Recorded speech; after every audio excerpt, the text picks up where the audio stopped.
Inaugural From Paws to Claws Alumni Speakers Visionary 2020 series. We are in our 5th month and look forward to each edition. Are you a first-time participant? Welcome. If you're returning for another moment of hearing from our knowledgeable and engaging alumni panelists, welcome back. Your Office of Alumni Relations appreciates each of you. We will continue to bring remarkable alumni as information experts in their specific fields. They will expound on relevant topics that will support our students, recent graduates, as well as alumni who are seeking career change and individuals who wish to lend support to this series. As always, we wish to thank the alumni panelists. We did not seek you out, but you came with the spirit of a mighty panther, which we are, sharing your knowledge base when the call to participation went forth. This is our newest series of From Paws to Claws, and we are still dedicating it to the Perfect Vision class of 2020 as they exercise their ability to be visionaries. Let me share a tad bit of history on the Office of Alumni Relations signature event. The Alumni Student Networking event titled From Paws to Claws was originally designed in 2008 when Kareem Taylor, class of 2010, in his sophomore year, expressed that students should be engaged and learn from our exceptional alumni. Over the years, we continuously call on the alumni community to embrace our alumni in waiting, commonly known as students. We encircle them as they become members of our alma mater. As Panther Cubs, they develop through discovery, academically, socially, and spiritually, finding their ways as their paws grow claws and become fully entrenched felines of service locally, nationally, and globally, while remembering to provide financial support to the institution that placed them on their path of well-rounded citizens. There is more to the program, and feel free to read the entire historical review in the alumni section on the CAU website. As we begin our conversation, I would like to express thanks to my colleague, Chastity B. Evans, class of 2010, who serves as the program manager in the Office of Alumni Relations. She will be your host, for she created this space for our interaction.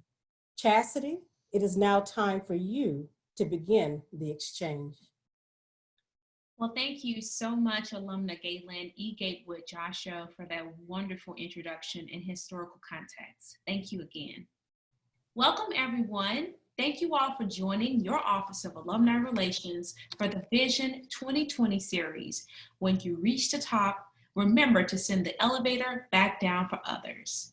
Special thank you to alumna Dr. Michelle Rhodes, Program Specialist for the Office of Online Learning and Continuing Education, for being the technical guru behind all of our webinars. For today's purpose of this webinar is to become a true leader. There is a phrase in the entrepreneurial world called paying it forward. The notion that all of us who have had some degree of success likely had individuals give us that break. They believed in us when we had not yet learned or earned such trust, and from whom opportunities came that have helped create our success. The credo is simply this: when you get to the top of the ladder of success, help someone else, pay it forward. Or when you get to the top floor, don't forget to send the elevator back down for someone else. Join us today as we discuss one of the most important things to do in our careers: help others' dreams become a reality. It's a privilege and an obligation to support others in achieving their desired success. The newest arrivals will appreciate it, and you will leave the world better than you found it. Just a little housekeeping before we get started. If you have any questions during the presentation, please type them into the Q&A box in your Zoom control panel. I will bring them up during our Q&A session. Now, without further ado, introducing our first panelist for this afternoon is Alumna LaQuinta Jacobs. Alumna Jacobs is a progressive human resources executive with 23 years of experience leading organizational development initiatives for global public companies. Most recently, appointed to be the role of Chief Diversity Officer for XPO Logistics Incorporated. She joined XPO in 2018 as Head of Resources for the company's last mile business unit, with responsibility for HR and recruiting operations in the United States and Canada.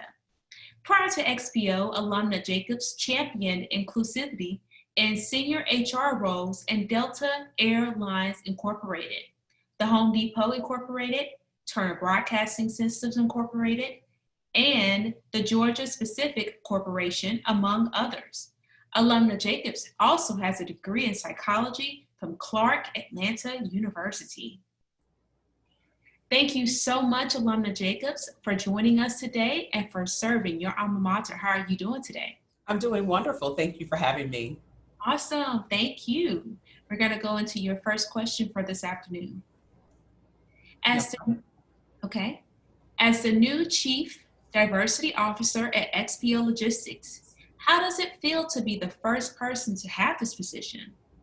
With your cultural leadership and strategic direction as an advocate of diversity, equity, and inclusion, what steps did you take to become XPO's qualified candidate? So I will definitely start off by saying the appointment of Chief Diversity Officer for the company is both exciting and humbling.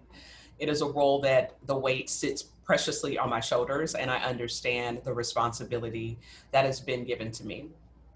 But to answer your question, a little bit about my career, directly after graduating with my degree in psychology from Clark Atlanta University, I started my career in mental health, which is a drastic difference from where I am today.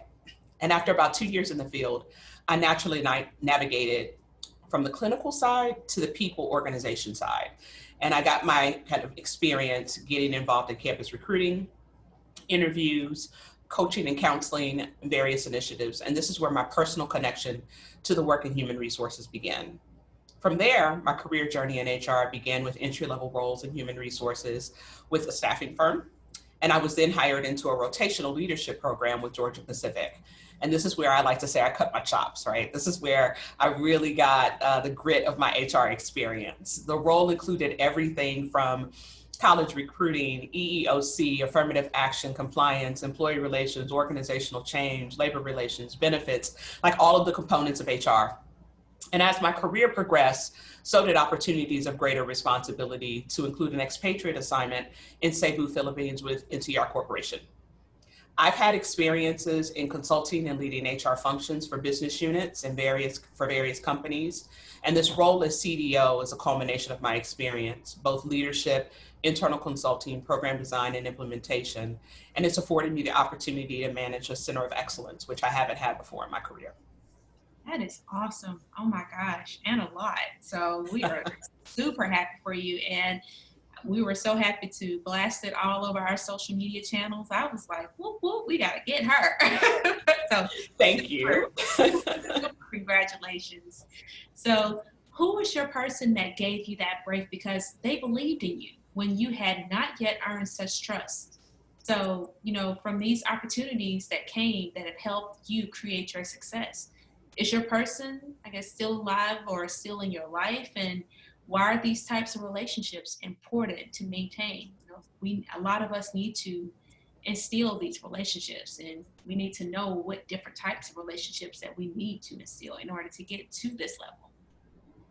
So I feel like I should take my scroll and like just roll my list down, right? Because my person is many people. I am grateful to have had many mentors and sponsors over my career, and at different points in my career when I needed different things that I didn't know that I needed. There were several big breaks in my career that came through leadership and other colleagues, whether I got tapped on the shoulder to help lead a project, or I was tapped on the shoulder to lead an initiative or provide my counsel or my perspective in a particular environment. And so many people that have planted seeds in me, I hope that they see kind of the fruition and the harvest of that, right? Because I definitely am a culmination of all that experience. But I think back to, significant individuals in my career. When I started my career at Georgia Pacific, one of my very first leaders, her name was Carla Cheney, and she's now the CHRO at Equifax. She was one of my first mentors. She hit it to me straight between the eyes and, talked to me about leadership, about presence, about commitment, about accountability, all of the things that were foundations for me. She also talked to me about presentation, how to manage conflict, how to show up as a strong female, but professionally. And so she was definitely instrumental in my career as I advanced from my career from Georgia Pacific into Turner Broadcasting. I think of kind of Cheryl Jordan, Loretta Walker, Tim Goodley, all of those individuals who were key and instrumental in my career growth. One of the key lessons I learned from each of those individuals was around authenticity and being genuine. And also learning to be quiet and letting the awkward silence drive the conversation without you having to fill that gap. One of my best friends, Nadine Alvarez, she is my iron, right? She is the iron that sharpens my iron. And we have risen in our careers together, but she's my interview coach. She's my truth serum. She's the person I call to collaborate on ideas. And she has been one of my many coaches many times. And then most recently in my role at Delta Airlines, prior to this role, I would say Lisa Abraham Brown, who's now the Senior Vice President for Primerica, was the person who taught me the concept about being tight and right and not being married to the process, but to the outcome, and really helped me identify and flourish in my leadership. And then from a D&I perspective, I will forever be endowed to Javier Barrentinos. He is the Director of Diversity and Inclusion at T-Mobile, and he has been my D&I hero. He has been kind of that immediate college class that I need to tap into, and I just take my plug and plug in whenever I need counsel. But to answer your question, and I don't want to take up too much more time, I've had numerous business partners. I've also had numerous colleagues who were adversarial, and those relationships were equally as important, especially when you can flip them to be a supporter as a person wearing your shirt. And so the point I want to make to anyone listening on this broadcast is that your career and your network will grow and expand. And if you're lucky and a good steward of those relationships, you will be able to maintain those relationships and they will become the fabric of your success. Each person will deposit something into you that you will take and make it your own. And then it becomes our responsibility to give back. And in this seat, touch somebody else, deposit into them, ensure that I'm identifying the things that someone else saw in me and making that deposit in them. So hopefully that answers your question. I love that. I mean, definitely not being married to the process, but to the outcome. I mean, that right there speaks volumes. And depositing always into someone else. I mean, because Absolutely. Like you said, I mean, we're not going to live forever. So it's always good to pass some of those gems down to someone else to be Absolutely. Bigger and better and greater, to carry Absolutely. On with our carry on our true identity. One of our past webinars that we had, alumna Taria Williams, she said something in her webinar conversation that spoke volumes to what you were just talking about. And she said that she also, it's not good to just have one mentor or have one person that inspires you. It's always good to have a board of directors. So to you, my friend, you have a board of directors as well. Thank you. Well, thank you so much, Alumna Jacobs, for No that problem. wonderful insight and information. I mean, that was awesome. Thank you again, and congratulations. No problem. Thank you. Thank you. If you all have any questions for Alumna Jacobs, please type them into the Q&A box in your Zoom control panel now. We'll be sure to get to them during our Q&A session. All righty. Introducing our next panelist for this afternoon is Alumnus Getchell L. Caldwell II. Alumnus Caldwell is a noted and accomplished senior management strategist with a successful fundraising portfolio that's been recognized nationally, having raised over $300 million for nonprofits, colleges, and universities over a 30-year tenure. Also recognized as a communications, marketing, project management, program audit, public policy, and governmental relations expert, he has worked with successful teams in stabilizing operations from growth to sustainability. A noted thought leader in the national philanthropic space, community relations, government relations, and public affairs, Alumnus Caldwell has served 7 noted colleges and universities as senior, executive or vice president, and chief fundraising officer, local governments, and nonprofit institutions. He has been on the senior management teams at liberal arts, graduate, research, comprehensive, private, state-related, and church-affiliated colleges and universities, and successfully led all institutions in many instances through their first formal fundraising program and or campaign. Johnson C. Smith University, Atlanta University, Clark Atlanta University, 2 terms, Morris Brown College, Tuskegee University, Fayetteville State University, and the Fayetteville State University Foundation. Highly motivated and recognized as a national resource, particularly in the historically Black college and university community, Alumnus Caldwell has helped grow the culture of philanthropic, directed at his unique and productive growth of institutions, and has helped shape a new generation of academic advancement leaders. Additionally, Alumnus Caldwell is equally known for his support of the arts, community development, urban revitalization, and program development directed at uplifting underserved communities. Thank you so much for joining us today, Alumnus Caldwell. It's always a pleasure to see your awesome face, and thank you for always continuing to serve your alma mater. How are you doing today? Well, I'm doing great, and it is an awesome experience to be back in the mix at Clark Atlanta. Awesome. Particularly to see Ms. Joshua and yourself, but more importantly, to join in this wonderful conversation with these superb alums that I'm circled around today. So thank you for the invitation. No problem. And thank you so much for creating this topic. So for those that do not know, this topic actually came from Mr. Caldwell.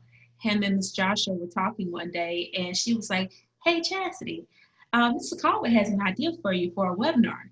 You know, take this down." So we started talking about it, we started brainstorming, and I just took it and ran with it because I was like, oh my gosh, that is amazing. Like, and I just started looking at all these different types of research through Harvard Review and The Economist and how that is such a hot topic. So I was like, yes. So thank you, Mr. Caldwell. We definitely owe this conversation and series to you.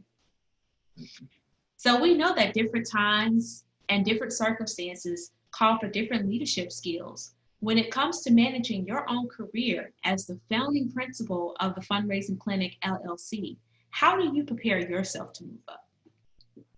Well, I actually kind of reflect back to when I got my start, and I think it's a conversation that probably would resonate among all of my young colleagues on screen today. And that is that mentoring and setting an example and opening that door so that you can expose others to not only your personal assets in terms of your expertise, but also the journey that you've gone down. And remarkably, you know, we're all one family. If you look around the country, you will find out that many of us started the same way. In my case, it was through an internship in the mayor's office.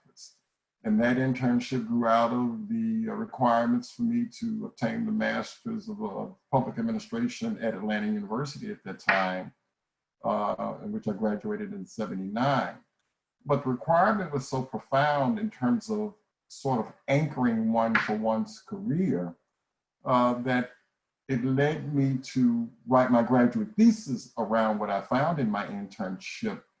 And as a result of my graduate thesis at Atlanta University, the entire Department of Public Safety was reorganized, and they used my graduate thesis, which is on file at the Woodruff Library, as the reorganization document.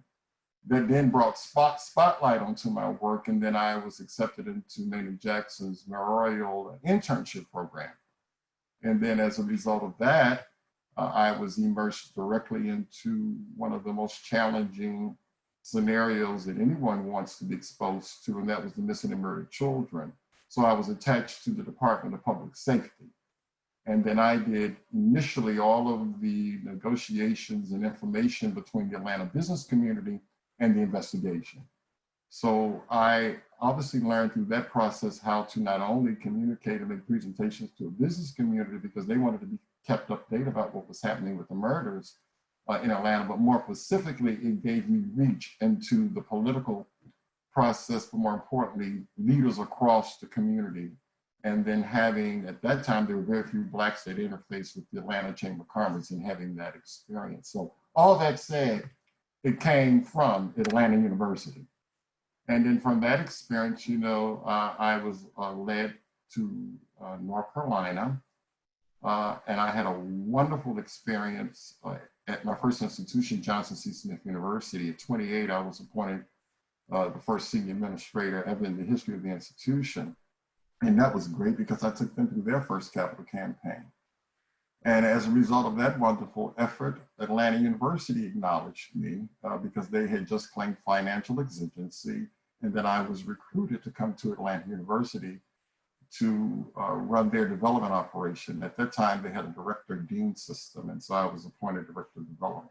Had a wonderful time there, and of course, we moved from that to the consolidation of Clark Atlanta, which was probably the highlight of my career, which really cemented me in terms of a real pronounced strategist in terms of higher education administration and how one grows and looks at the challenges and opportunities facing, particularly HBCUs.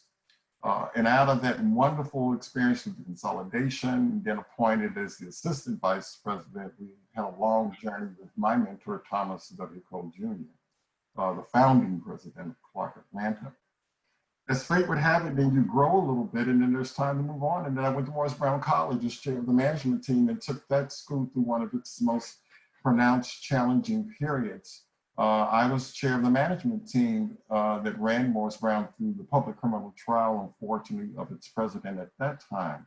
But the joy of that assignment was making whole the 960 students that were damned by the road acts of some administrators at that time, and to make them whole again so that they could have access to the full bounty of resources for their higher education experience. And then from that, I was being recruited to Tuskegee University as senior vice president and ran their campaign, the legacy campaign for Tuskegee, a $175 million campaign. And of course, I did 2 of those in Clark Atlanta.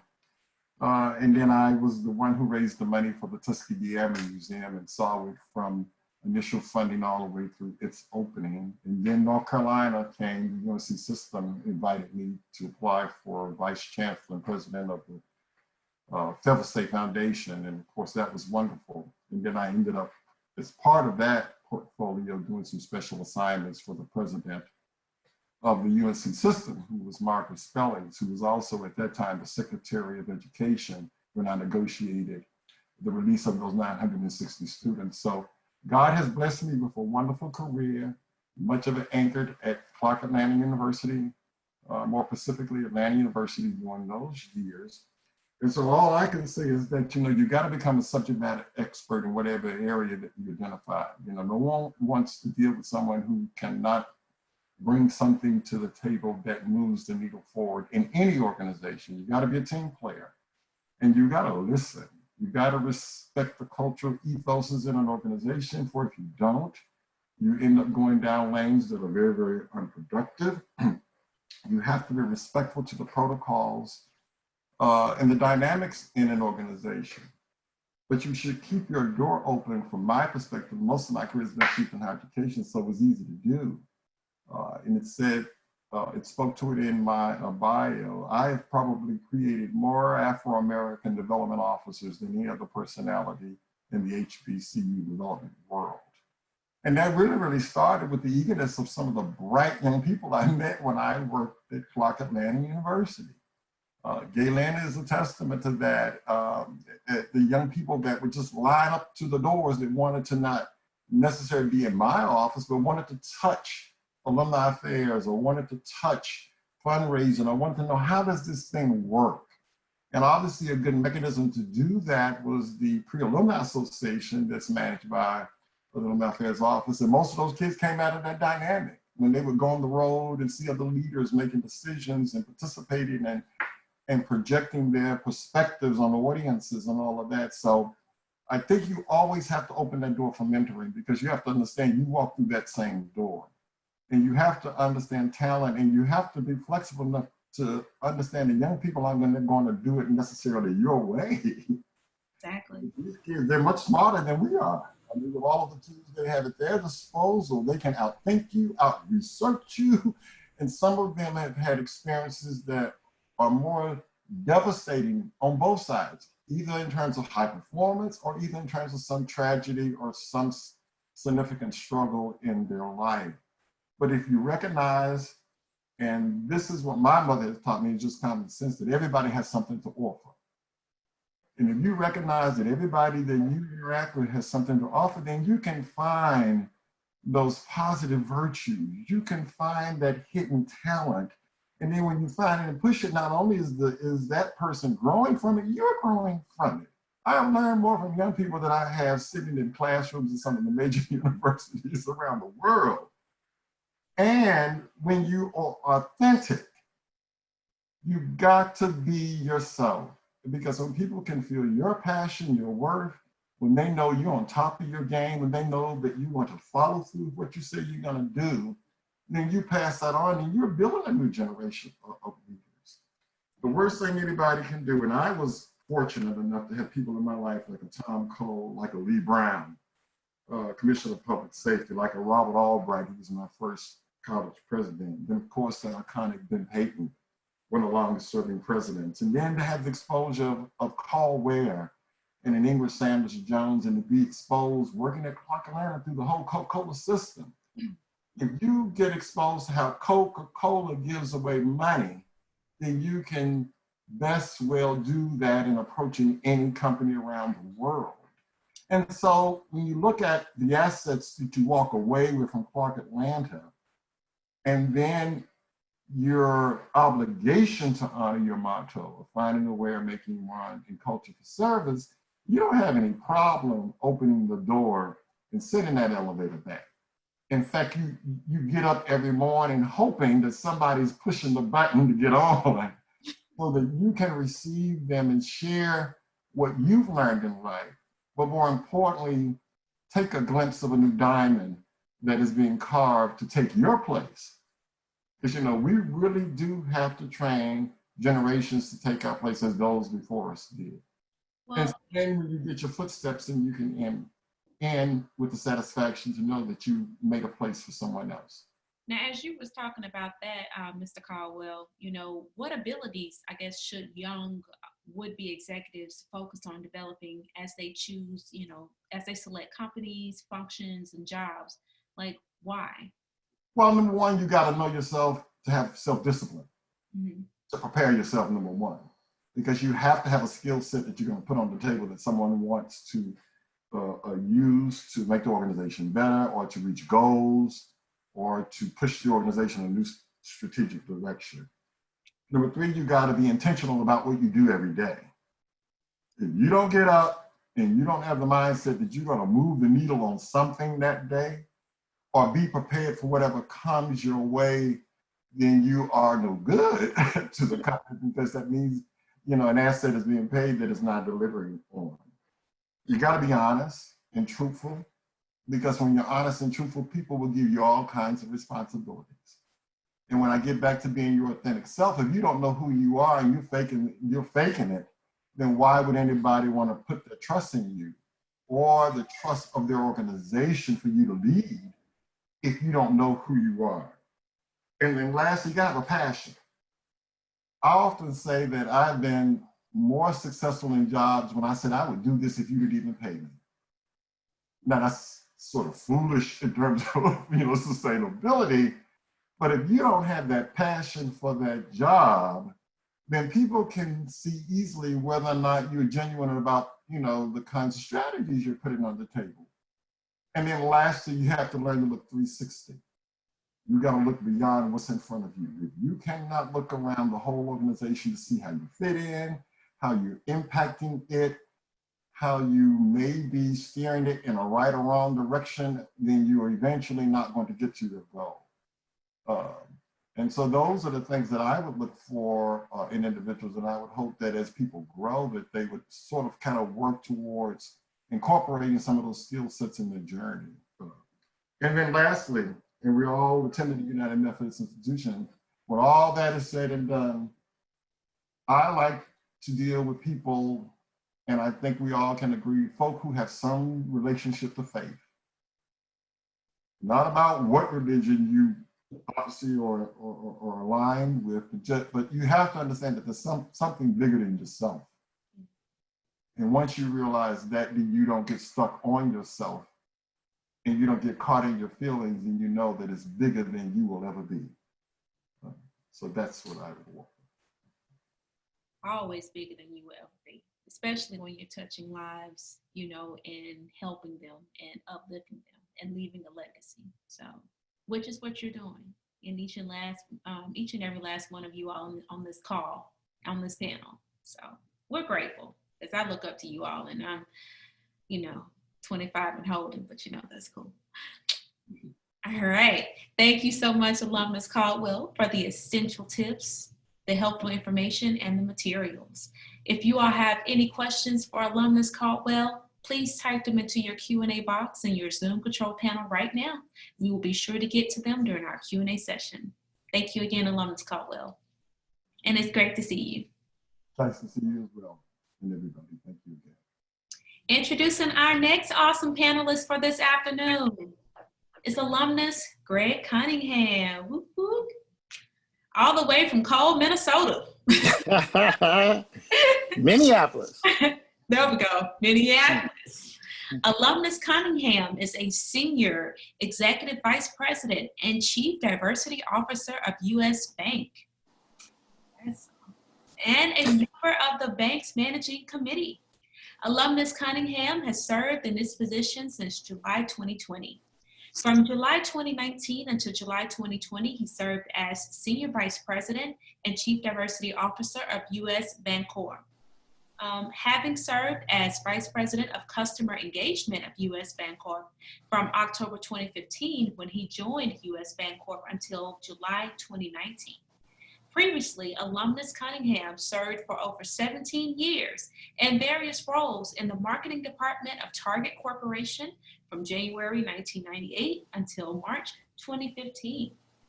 Alumnus Cunningham is a member of the United Negro College Fund, National Board of Directors, the nation's largest and most effective minority education organization. He serves as Vice President of the Chair of JXTA Position of Arts, a nonprofit youth art and design education center, gallery, retail shop, and artist studio space in North Minneapolis. He also serves on the advisor board of St. Thomas University's Daughtery Family College. Alumnus Cunningham holds a bachelor's degree in marketing from Clark Atlanta University and an MBA from Fordham University. Thank you so much for being a part of this panelist, Alumnus Cunningham. We truly are grateful to see you today.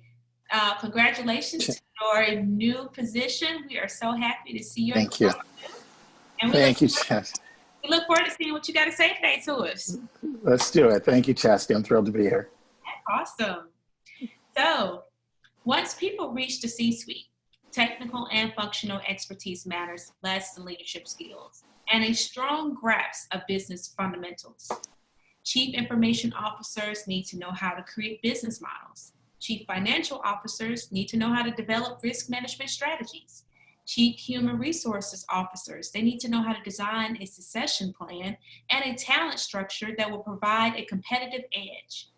In other words, the skills that help you climb to the top won't necessarily suffice once you get there. As a senior executive vice president, chief diversity officer, what are your thoughts on this statement? Chastity, I love this question because I could not agree with it more. I think sometimes we think the things that got us or have led to success are going to continue to suffice as we move up in organizations or expand responsibility in whatever means that is for you. And so technical expertise is that basic skill of mastering the job, of being effective at what you do, being that subject matter expert that Mr. Caldwell talked about. That is absolutely critical in the early stages of your career. But what tends to happen as you continue to grow and expand your influence and responsibility, what becomes equally as important are two additional skills. The first of which is relationship skills. Your ability to effectively build relationships across the organization, up, down, and across, having people who are motivated by your vision, having people who bring additional expertise and perspective will only fuel your career and those things that are important to you. The third thing that's really important that I've found has really served me well as I've moved into the C-suite at US Bank has been influence capital. The most important leadership skill that anybody can have is leadership is about, in my opinion, is about mobilizing people and resources around your vision. That's what leaders do. You know, they are able to activate other people who bring expertise. They're able to activate resources around a vision and a direction that they've set for their business or for their organization. Leadership by definition means that you go first. That's what that's the definition of leadership. And so, you know, leaders' job is really to create that vision and then get other people excited about it. What I will add to that, that has been an important learning for me, you know, being the first Black person in the history of US Bank is the 5th largest commercial bank in the country. I'm the first Black member of the managing committee in the history of the organization. And so I don't say that as a way of, I honestly, I don't say that as a way of celebrating me at all, because it's not about me. But sometimes we have imposter syndrome, right? Is sometimes we don't feel that we are worthy. And one of the things that has been really important for me that I've said to anybody that's ever asked me about it is I know for sure, not only do I deserve to be there and have earned the right to be there, but it's tied to the theme of today's discussion, which is sending the elevator back down. What's way more important than me being there is the people that come after me, is how many other people. It can't be just Greg Cunningham. It's got to be me and 5 other people, because that's how we know. And my newly good friend, Ms. Jacobs, who does this work of diversity and inclusion too, will appreciate this. You know, inclusion is a verb. Inclusion's a verb. Inclusion means you are actually behaving in a way that expands opportunities for other people. And so my responsibility in being on the managing committee and the C-suite of this organization is to ensure that we have inclusion, is to ensure that I'm not the only one, and to make sure that I'm bringing visibility and highlighting other Black executives in the organization who many leaders weren't even aware were in the organization. My job is to make sure that they get shine too. And so we have to get past this notion of, am I worthy? Am I smart enough? Am I good enough? Look, let me tell you something, everybody listening on this call. You are as smart and as talented and as deserving as you think you are. When you realize that, that's when you will unleash your superpower upon the world. Don't let anybody ever make you feel like you are not worthy, you are not as smart, you are not as good, because trust me, you are. And it's that moment when you realize you are, that things will change for you. And it changed for me, Chastity, during my stint at Target. As you pointed out, I was at Target for 17 years. All in marketing, you know, during the heyday of Target, and I was in brand marketing. So my job was to make Target cool, right? I had the coolest job in the world. But I'm in this organization And I remember our chief marketing officer used to have this Monday morning staff meeting with all the senior marketing people. And they would go around the room and ask everybody for your update on the business. We've all been in this meeting, right? You go around and you give your little update. And I would always on Sunday evening have that Sunday night dread, right? When you're thinking about, oh, what do I got to do tomorrow? And, what am I going to say in this meeting at 8 a.m.? And I would always leave that meeting kicking myself saying, oh man, I wish I had said this differently, or I wish I had talked about that, or, that probably sounds stupid when I said that.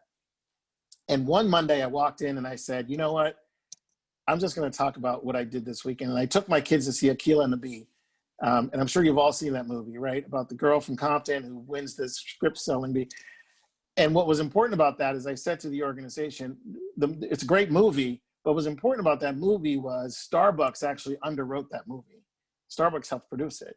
And the reason they did it is because they wanted people to understand that Starbucks is in the experience business. They're not in the coffee business. They just happen to use coffee as the vehicle to deliver an experience. And I said, well, what does that mean for our business? What does that mean for Target? Like, what business are we in? We sell stuff, but really what business are we? And it started this whole conversation that took over the meeting. And I realized at that moment, that's my superpower. I need to stop trying to be like them and just do me, right? And so what I want everybody to understand on this call is who you are is non-negotiable in any organization.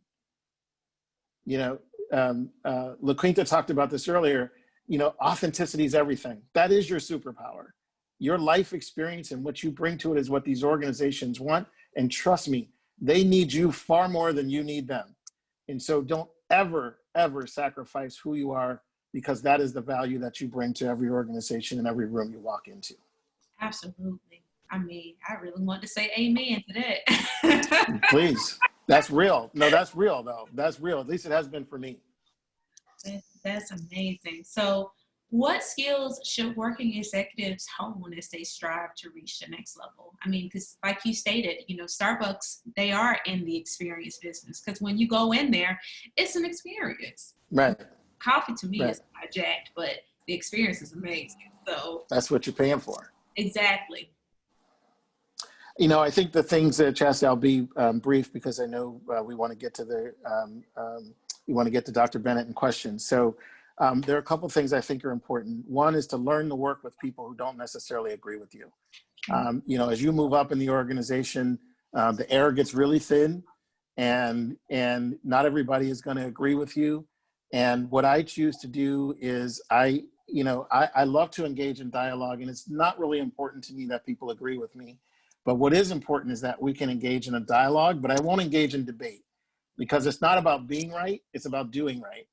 And so you have to develop some stamina around being able to work effectively with people who don't necessarily agree with you, which leads to collaboration. The spirit of being able to work within teams and sort of keeping team goals in mind and understanding that it's not always about you. It's about the work and the outcome that you're driving to, and your idea might not be the one that wins. But if we get to the outcome, that's the most important thing. Which leads to my third point, which is practicing humility. Again, that's the theme of a through line in this whole conversation about, sending the elevator back down. Certainly you've achieved some great things, and we've all had great accomplishments in our career, but we haven't done it alone. So humility is critical. And as I said before, focus on doing right and not being right. Sometimes it's so important to us that, we sort of dig in on our beliefs, and it's more important that I be right than we get to the right outcome. And so focus on outcomes versus you being right.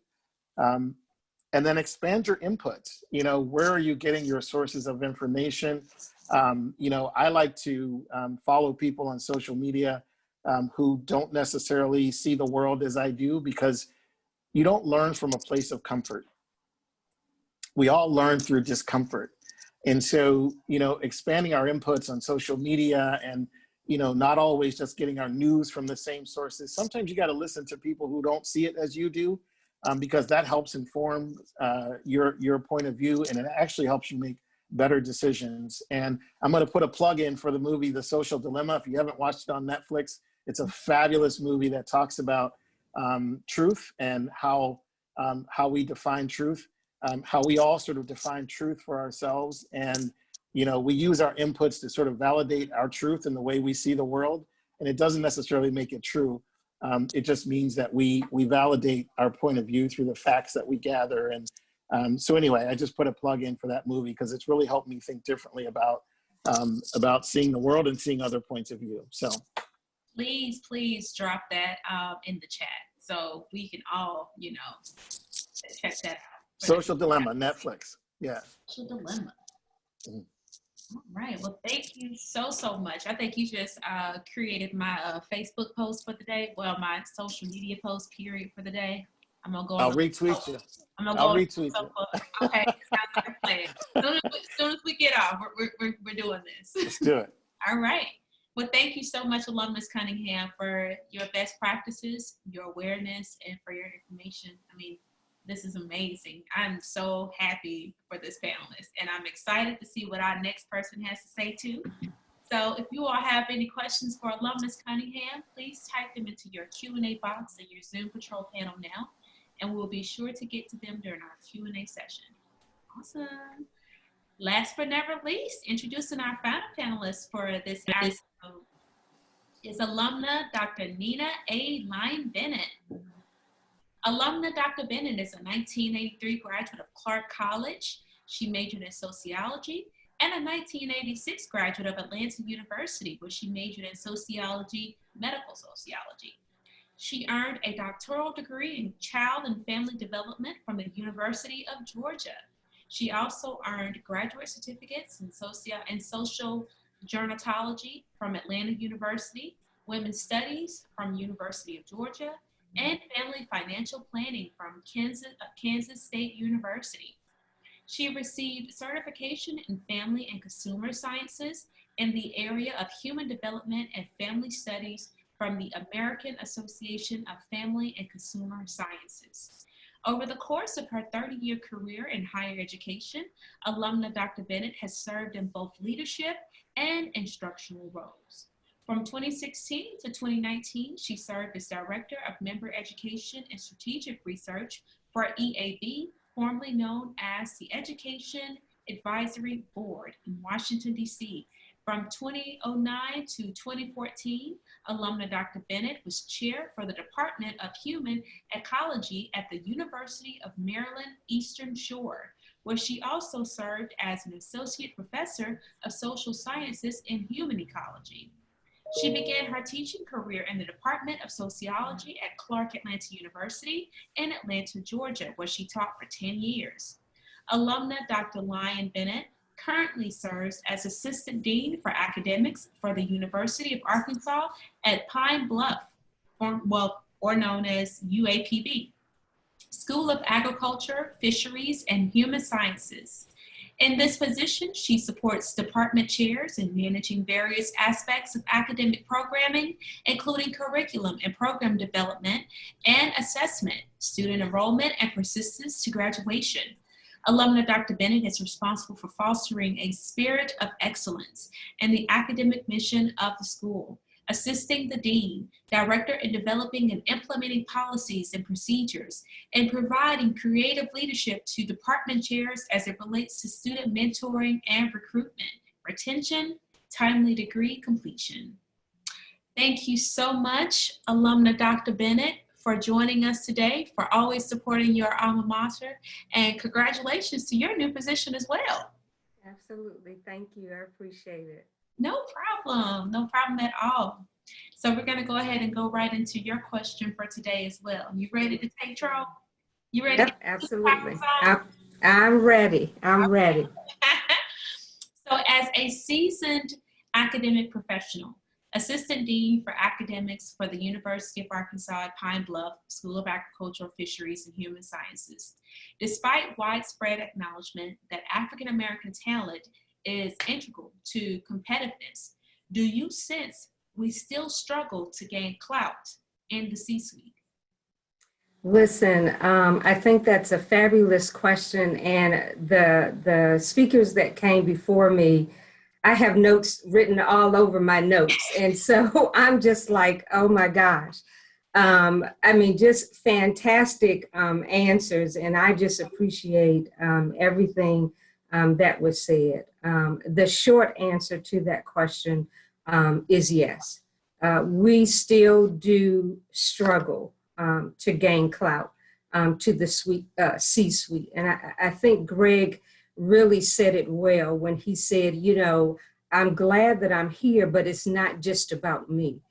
He should not be the only one. And so because I'm in higher education, I want to address this question from that particular perspective. And when we think about this C-suite in higher education, we're talking about the president, we're talking about the provost, we're talking about the chief information officer, we're talking about the chief financial officer. And so when we look at higher education, it looks very similar to the C-suite in corporate America, and with a slightly few different caveats that I'm going to talk about a little later. But what I do want to say is this, that when we look at the C-suite in most colleges and universities throughout the United States, they look very similar to what we see in corporate America. They tend to be predominantly white, they tend to be predominantly male. The only place in higher education where that may be different is with our HBCUs. However, nevertheless, you know, the challenges of reaching the C-suite at predominantly white institutions, particularly for African Americans or persons of color, is going to be really difficult. And so my two colleagues that focus on diversity, equity, and inclusion, I was, you know, really surprised at the question that I received because it ties into the work that they do. And that is that race, class, gender, sexual orientation, all of those are a factor when it comes to talking about the C-suite in corporate America, the C-suite when we talk about the ivory tower. And so I just want to highlight a couple of statistics that may kind of, you know, shape this picture. Racial ethnic minorities only hold about 17% of the presidencies at colleges and universities throughout the United States. When we look at women, particularly women of color, only 5% of college presidents are women of color. And women, even if they rise to that level, they're likely to continue to fall short as it relates to pay to their male counterparts, even though they may be equally qualified, even though they may have the same credentials. The fact that they are female is going to play into the amount of salary that they are earning. And I don't know if anyone saw the news this morning and yesterday, CBS News, they're doing a series on diversity in the FBI. And there are a number of FBI agents, Black agents that are coming forward that are talking about, and one gentleman said on the 7th floor of the FBI building, all of the executives are white males. And so the problem that I have with that, even as we talk about rising to the level of the C-suite, and we're seeing this, and Greg, you and LaQuinta probably can identify with this, given the uproar in our society since we've seen the deaths of Breonna Taylor and George Floyd. We're now seeing many corporations coming forward and they're naming chief diversity officers. The problem that I have with that is that sometimes they're only that in name only, not in terms of power, not in terms of resources, not in terms of salary. And the same thing happens in higher education. We're seeing that trend happen with a number of individuals that are being elevated to this position. Some universities, they are, you know, right there in the C-suite. Some of them are not. They're just there in name only. And so when we talk about this elevation, gaining clout to the C-suite, my colleagues said this very well. And that is, as we reach this level, it is hugely important that we reach back and we mentor others and we prepare them and shape them and mold them and teach them and instruct them about how to reach this level. You know, some of those unspoken nuances that we may make mistakes, but we really don't know about. And, you know, I will say that when I went to UGA, keep in mind, I got my undergraduate at Clark College, I got my master's degree at Clark College, and then I found myself in this majority white environment. And I made many faux pas, but I had one major professor who pulled me aside and said, listen, when you do this, this is what it means. When you gather together with your Black colleagues in the hallway, even though the white students can do that, but when you all do that, what it means is something completely different. And so she as LaQuinta said, you know, she taught me about these unspoken rules that I had to adhere to. Yes, it made me angry at times, but sometimes we have to swallow when we want to spit. Sometimes we have to be quiet when we want to say things. And so I learned that lesson, LaQuinta. She also taught me about taking ownership of my own stuff. You know, very often we want to push things off on other people. We want to blame it on other people, but she taught me to take control of my own stuff. And so that means we have to be self-reflective. That means we really have to examine ourselves. Getchell talked about faith. And so I'm gonna throw this in and you know, if you all need to jump off, it's okay. But I was telling somebody yesterday, when we ask God to search us, we have to wait for the answer. It's like doing a Google search. You know, we do a Google search and we get to the first page, but more often than not, the information we really need is on page 2 or page 3 or page 4, deep down in that search. And so we really have to examine ourselves. And so if we're talking about gaining clout in the C-suite, Greg and LaQuinta said it, we have to be our authentic selves. We have to show up in who we are, in everything that we are. And so I can get into some more detail, but the one thing that I want to say about this gaining clout to the C-suite is what we are understanding in higher education is that college presidents, unfortunately, are not representative of the student bodies they serve. And with that being said, right now, people of color comprise approximately 42% of college students. And the projections show that by 2026, that's going to increase to almost 50%. Now, if we only have 5% women of color, or 17% overall of college presidents that are presidents of color, and I haven't even gotten into race, you know, just being Black, I mean, then something is going to have to change. Something different is going to have to happen. And part of that is that conversation that I think Greg and LaQuinta are able to have. And Greg mentioned this. He said, inclusion is a verb. It's something that we do. And so we're having these conversations about diversity, equity, and inclusion, but that's all we're doing. We're having conversations. We're not acting on it. We're not enacting policy. And I believe that begins at the top. When the president of the university makes diversity, equity, and inclusion a part of the vision, a part of the mission, a part of everything that the university does, then we will definitely see a difference. At the top, we'll see diversity hiring in the classroom, and many students will not go through their college experience only having had one African-American professor, or the African-American professor will not be the only one who's mentoring all of the Black students. So I'll put a pin there and I'll stop, and because, you know, I can, okay, so. All right. Well, I mean, you definitely said a mouthful, so you know, I had to Yes. I had to turn the page over, you know. So the new C-level person today now needs to be more, I guess, team oriented, and you did kind of Yes. touch on this.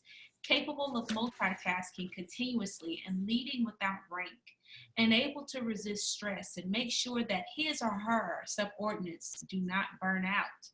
All of this should be conducted with a big smile in an Mm-hmm. open plan office.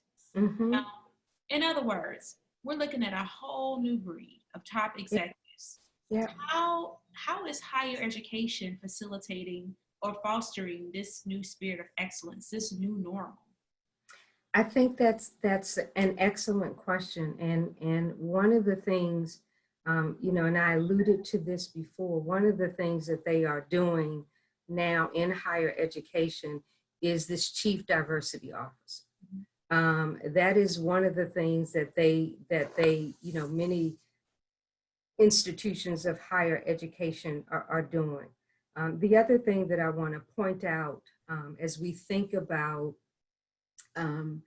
reaching the level of a presidency, you know, as many of you know, becoming a university president, you are required to do so many things. You are beholden to so many individuals, both on campus and off campus. You have a number of constituents that are vying for your attention, that want a piece of you. And you know, if you are a private institution, of course, you have your board of directors that you have to make sure you have the alumni thinking, you know, about this series here, and what are the alumni saying to and about the new president, Dr. French, and of course they want him to hear their voice. So that person has to be diverse. That person, and I think Greg and LaQuinta said it both, you know, we cannot be all things to everybody. You know, we have to operate in our lane. We have to do the thing that we have been called to do, but then surround ourselves with individuals that are adept at doing those other things, and then allowing them to do that job. And so I will just, you know, point out just a couple of things that we're seeing in higher education. One, reaching the presidency, we're noticing that individuals are taking varied paths. So now we're seeing JDs that are becoming university presidents. Now we're seeing CEOs that are becoming university presidents. And so the path to the presidency, it used to be that, you know, you became a dean, and then from a dean, you became the provost, and from the provost, you became the president. That's shifting. That's shifting a little bit. We're also seeing that the role of the provost is changing. And the role of the provost, you know, traditionally has been the #2 person on campus. But there's a shift in responsibilities. And so some provosts are preparing themselves for a presidency while others are not. And so we know that your provost is traditionally that person that's involved in academic affairs and other internal issues that are happening on campus. And so we're seeing that we are expanding our skill set. And I think Greg alluded to this. You know, the other thing that I want to mention is the need for formal leadership development. Greg said it by nature of the definition. One who leads is the person who is out front. And we certainly can have the debate about whether or not leaders are born or whether or not they are made. But nevertheless, they have to be crafted. They have to be matured into that particular role. So training is hugely important in what that looks like. And you know, one of the things that I have learned is that you can lead from any place in the organization. You can lead from right from where you sit. You don't necessarily have to be in that #1 role. Leadership is something that you do. A leader is something that you are. And so you do that. You know, I can't dance. I was getting ready to say I'm a musician, but you know, you can feel yourself lying when you get ready to lie. I lack rhythm you know, I have the 1 and 3 beat instead of the 2 and 4. However, you know, there are some things that we do really well. And when you do those things well, now, if I have somebody beside me who's clapping on beat, they will help me to stay on beat. But if I never have anybody around me, what did Greg say? You are you cannot learn from a place of comfort. It is from that place of uncomfortability that you will grow and expand and learn and become better. And so the need for training is huge. And then the last thing that I want to say is all about changing our perspective. We have to think about what we think about. You know, we have to pay attention to our thoughts, to the negative self-talk that we have. Greg said, if you are there, then you are supposed to be there. Absolutely, I deserve to be here at the table, and I'm going to show up being authentically who I am. And so we have to have a change in perspective, a change in thought about what leadership looks like, how it operates. There's some key principles associated with, you know, leadership and what that means. But we have to think a little bit differently about how do we rise to this place where we say that we want to go.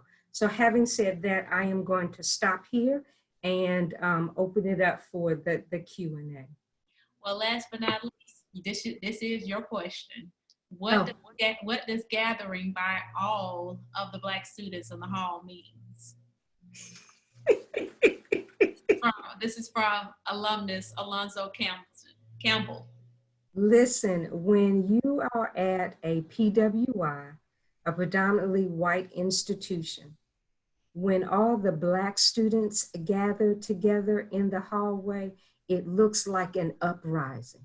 It looks like you are plotting and scheming and preparing something. And so when the white student, now keep in mind, this was back in the 90s. Maybe that has shifted. I don't know. Some of my colleagues may be able to speak to that. But when the Black students gathered, other folk got nervous. And so she would say, listen, you all can gather any place else. Just don't gather where everybody can see you gathering together, because they get nervous and they don't know what you're talking about. And they're afraid to come to work on Monday because you all may have planned something by gathering together in the hallway. So that's what it means, whoever asked that question. But thank you for asking it. Well, did Pence work in that space? You know, was that flying around his head? Listen, my name is Bennett and I'm not in it. I'm gonna back out of that one. You know. You know, I'm gonna say this and then I'll quit. You know, again, Getchell, you talked about faith, and flies represent Beelzebub. Beelzebub was, I'm sorry, I think we having a bad connection. I don't want to get into that. Okay, I'm gonna mute myself. Let me.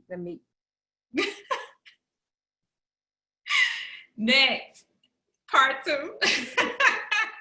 Thank you so much, Alumna Dr. Bennett, for breaking it down and for bringing your awareness and for letting us know about that, because, you know, like you said, that is an unspoken rule that a lot of us on this call probably, I know I didn't know that. So I'm happy that you expressed that. So if you all have any questions for Alumna Dr. Bennett, please type them into the Q&A box now in your Zoom control panel, and we'll be sure to get to them. Now we're on to our Q&A, but I think all of our alums have been very instrumental and have answered them all. Y'all go with y'all bad selves. See, this is what happens when you have the C-suite people on board. They can highly multitask. Okay, so we don't have any questions because it looks like they were all answered, which I'm very happy to know, because we are on a time constraint and we don't want to keep you all any longer than you need to. So sorry, it looks like Mr. Caldwell was trying to say something. Oh, I'm sorry, Mr. Caldwell. I wanted to say thank you for the opportunity to participate today. I think I had already made it clear that I have another urgent appointment that started at 1, but I wanted to honor my commitment today. And again, thank you very much for the No problem. Thank you. Thank you so much for joining. Thank you all for joining. You all were so awesome and instrumental and informative. We cannot thank you all enough. And just from looking at our attendees, they were very highly impressed. So let's keep this energy rolling for next week. Same time, same place, just a different day, October 15th at 1 p.m. So, at noon, excuse me. So please come back and join us for part 2. There will be a different set of panelists, but same energy, same information, we're gonna carry it forward. So great, thank you everyone. We appreciate you being here. Super special thanks to my colleagues, Senior Director of Alumni Relations, Mrs. Galen and Gateway Joshua, and Dr. Rhodes for their stellar service. Also, once again, thank you to our panelists for a remarkable job today. Thank you all for joining us, and we look forward to seeing you all on the 15th at